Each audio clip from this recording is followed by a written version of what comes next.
Welcome to another episode of Jay Helps the VA. Today's episode, we're going to be talking about CHAMPVA once again. This time, I was, as promised, this was going to be about provider claims and beneficiary claims, but as far as rejections, denials, and appeals, okay? So, those are a few things that beneficiaries run into, providers run into, snags when they're trying to submit these claims to CHAMPVA. So I'm just going to cover just a few examples of each so that this hopefully gives a little guidance to either a beneficiary submitting a claim for like prescriptions or a doctor's claim, or the doctor or hospital submitting the claim and they need guidance on why is this not working. Okay, so these will just be a couple examples. There's many more. The only way you can get true guidance is to call the CHAMPVA on the phone, 800-733-8387, and then you can be able to get the guidance you need. So once again, Jay Helps the VA, serving those who served, their spouses, their children, caregivers, providers, anybody that is concerned, and that these videos are ready to help you good folks out. So I'm just here to connect the dots. I'm Jay, one man doing it all here. Hopefully this is serving all of those that need a little bit of guidance instead of being able to sit on the phone for 45 minutes. Maybe they stumble on my video and they can get their question answered without having to sit on the phone for 45 minutes to an hour. All right. So we got claim rejections. Let's start off with claim rejections. So there's a number of reasons why claims get rejected. Okay. So we're going to just cover some basic, nuts and bolts why they're going to reject. Now this could be for a provider or it could be for a beneficiary because the same kinds of situations happen to both. Okay. So if it's submitted by a doctor, here's some general doctor, hospital, medical center specialist. Here's some typical reasons their claim is rejected if it's been submitted to CHAMPVA. Okay, it was not a covered service or benefit. They submitted the claim. Say you have Medicare. Medicare paid for the telehealth claim, but CHAMPVA denied paying on the telehealth copay. Well, the only reason CHAMPVA is denying on a telehealth claim is because they only do audio and video. Medicare will pay for just a mere audio call, but CHAMPVA is not going to do that. They want video and audio. They want to know they can see the whites of your eyes, see if you're peaked, see if you're, there's something wrong with your general overall well-being. You can't deduce that from a mere phone call conversation. So CHAMPVA is not going to pay hundreds of dollars for a mere phone call. Medicare is willing to do so. So that's a reason that it's going to deny. That's a typical one in the age of COVID-19. So I threw it out here as a typical reason for a rejection. Another, if there's a primary insurance and the claim was submitted to CHAMPVA, if they forgot, say if you got Medicare, they submitted the claim for the beneficiary to CHAMPVA, but they forgot the EOB or explanation of benefits from the primary. It doesn't matter, Cigna, Blue Cross, Kaiser, whoever it is, Medicare. If they forget the supporting documentation, the claim goes nowhere. The end. Must have support or it falls over. Okay, there we go. So another reason, claim not timely filed. Another common occurrence.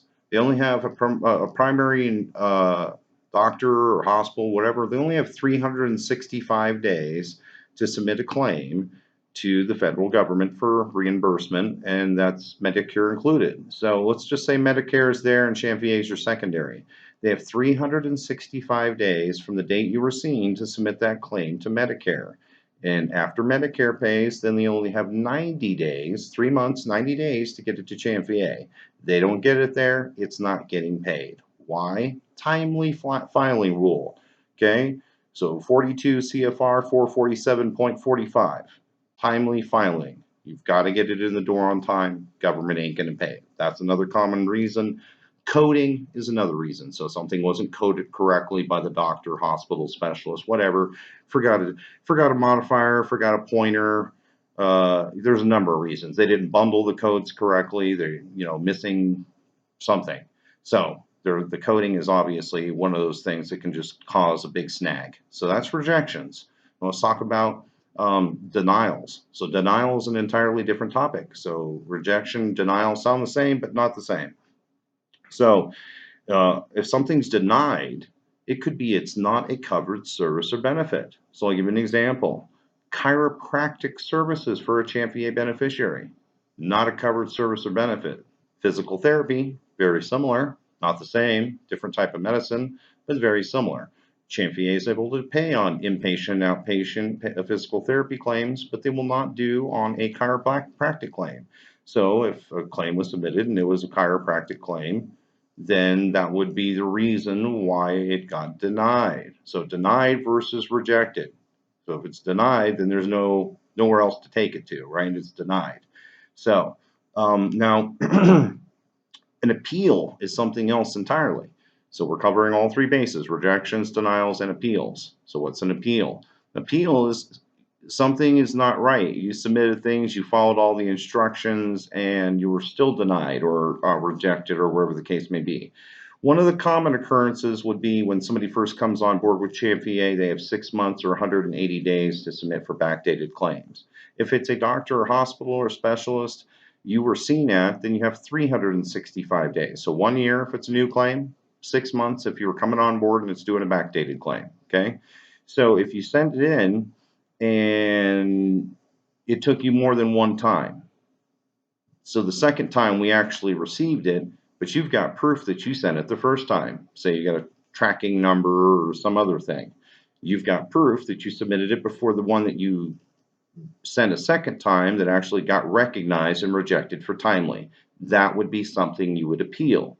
Of course, support. So if you got proof, proof is in the pudding. So each one of these, and I'm not going through them all, but there's, a claims resubmission address. I've covered some of these in other episodes. There's the appeals address, there's correspondence address, there's a number of different addresses.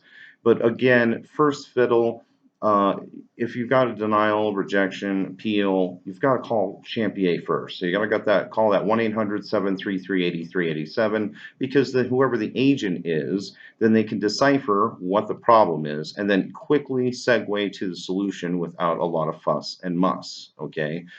Sometimes it's a pain in the neck to sit there for 45 minutes, or if you're a provider, an hour sometimes. And I get it. I get it. I hear it all day long. Why does it take so long? Well, if you call and it's after a holiday and it's a short week, then the phones are jammed up. Okay, makes sense. If you got one less business day, then there's going to be longer phone waits.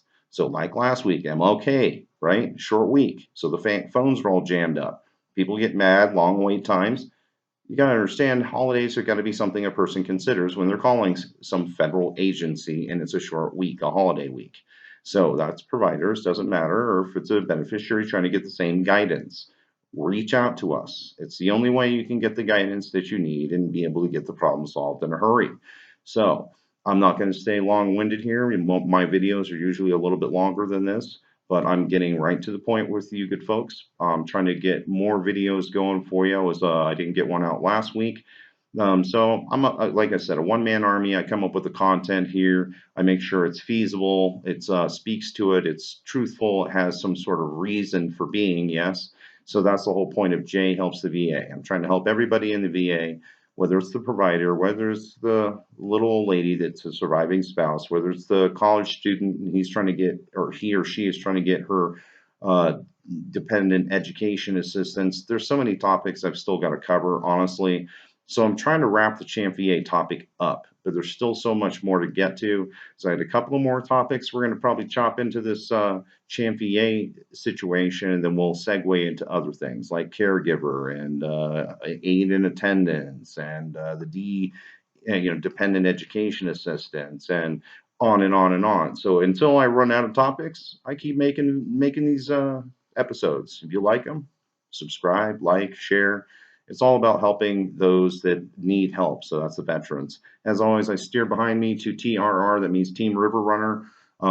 It's helping veterans get into whitewater sports that might have a disability, service-connected disability. It's about establishing rapport, camaraderie with other veterans. It's helping veterans on the river to the road to recovery. So it's It's 60 chapters, 50 states. I'm involved. I always push them in my episodes. It's kind of like free advertisement, and it's part of my way of giving back. So please look for them. I always put the link in the video below, their website, who they are about. Look into it. So again, Jay helps the VA. Look for me. Another video is coming really soon. Thanks for sticking with me. I appreciate all the support.